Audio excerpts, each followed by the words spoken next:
Hello and welcome back to my channel. My name is Bunny Cakes and today I am doing a review for Too Much and Never Enough by Mary L. Trump. The subtitle for this is How My Family Created the World's Most Dangerous Man. So this book is written by Donald Trump's niece. Yes, I think niece. She is a PhD in psychology. And I think this book was really well written. One of my favorite things is that while she discusses a lot of psychological things, it's not written as if this scientist or doctor wrote it. It's written in a way where even if you don't have a background in psychology, you'll understand it. I love how she goes into the family history and she gives you some insight into things that I don't think we would have otherwise known about. Some of the family dynamics between like Donald Trump and his father and Mary and her father and Mary and the other family members. And even between Donald and his siblings.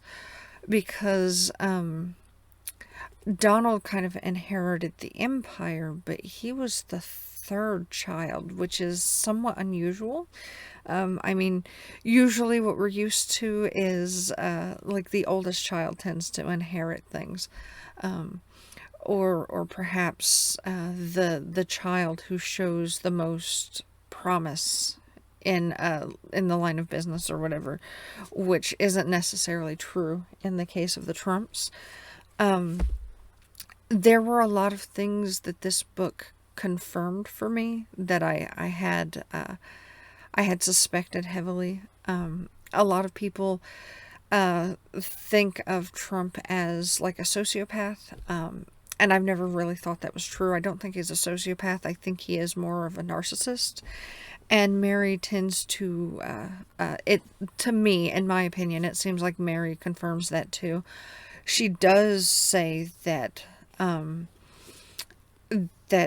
Donald Trump's father was most likely a sociopath.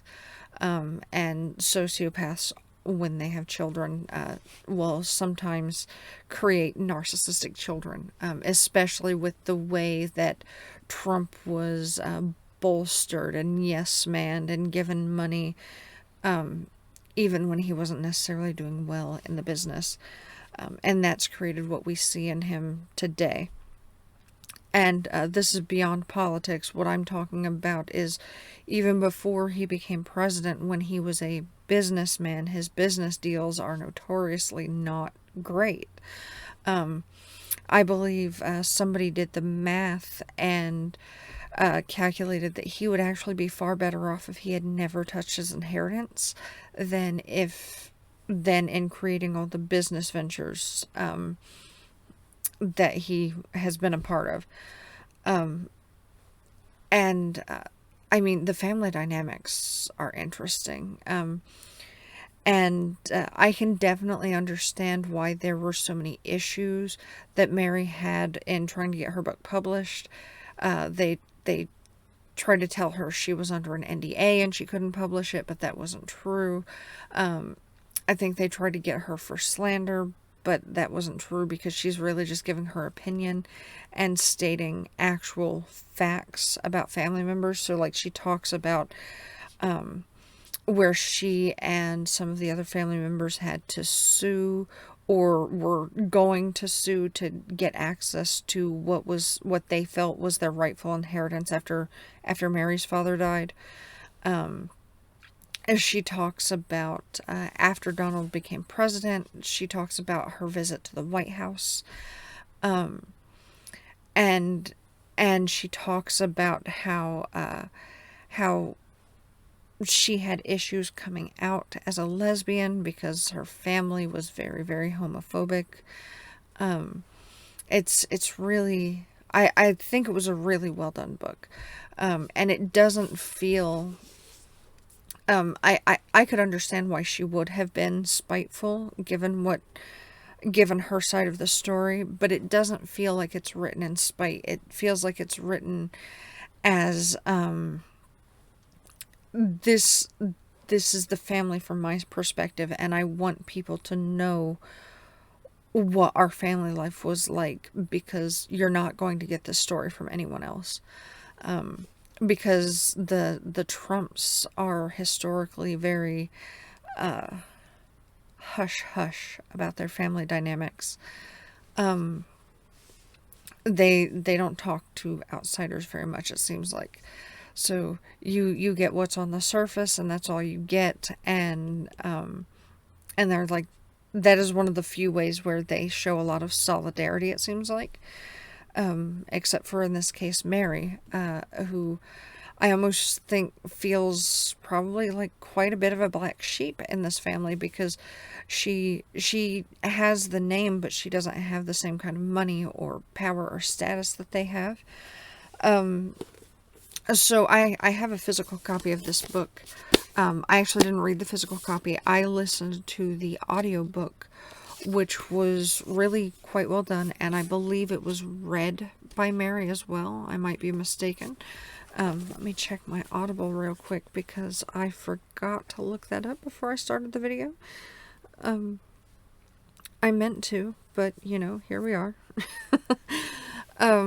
But whoever it was that read the book, I liked their voice, and I liked the way they read it. I'm really thinking that it was Mary, because it was read in a way that felt like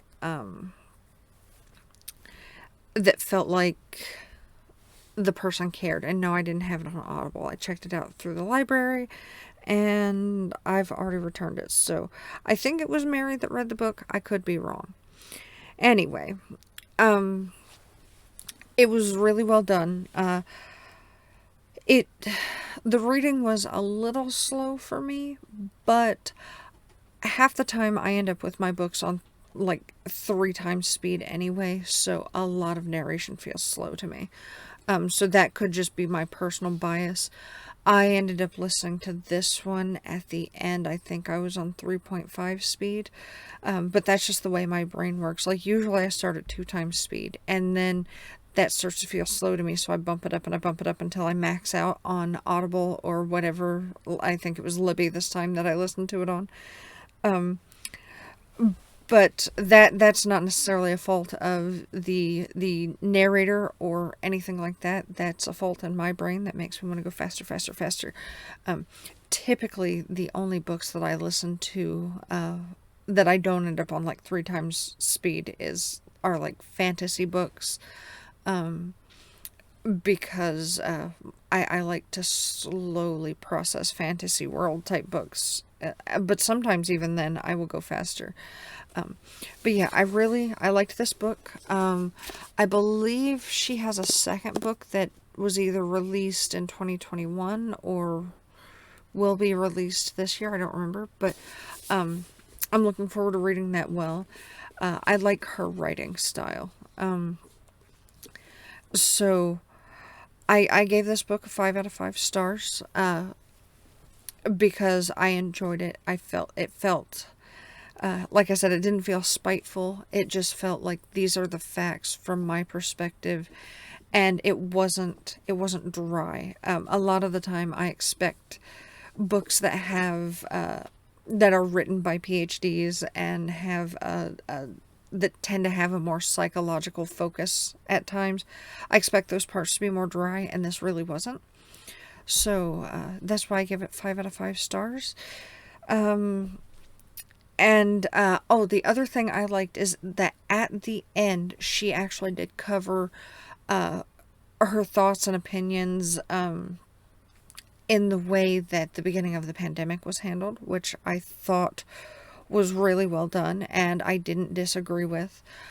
But I'm not going to talk about that, because on my little corner of YouTube, booktube, I would like to pretend most days that the pandemic isn't as horrific as it is. I don't want to be living in dystopian times, so I'm going to pretend and be delusional and not talk about it. But she did cover that, and it was really well done as well.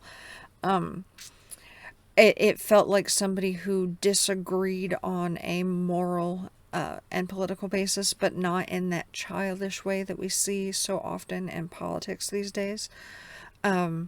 It wasn't disagreeing just because you're on that side of the aisle and I'm on this side of the aisle. It was disagreeing because so many bad things that have happened could have been prevented, but bad decisions were made.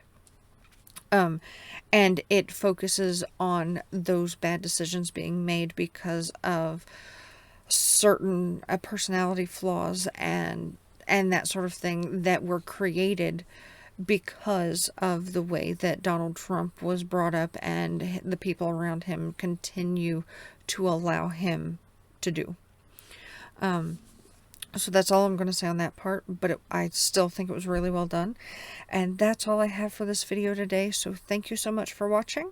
I will have more reviews and such soon, probably, maybe even possibly a vlog this week. I don't know, we'll find out. 3 videos this week. Could happen. Thanks for watching, and you have a great rest of your day. Bye-bye.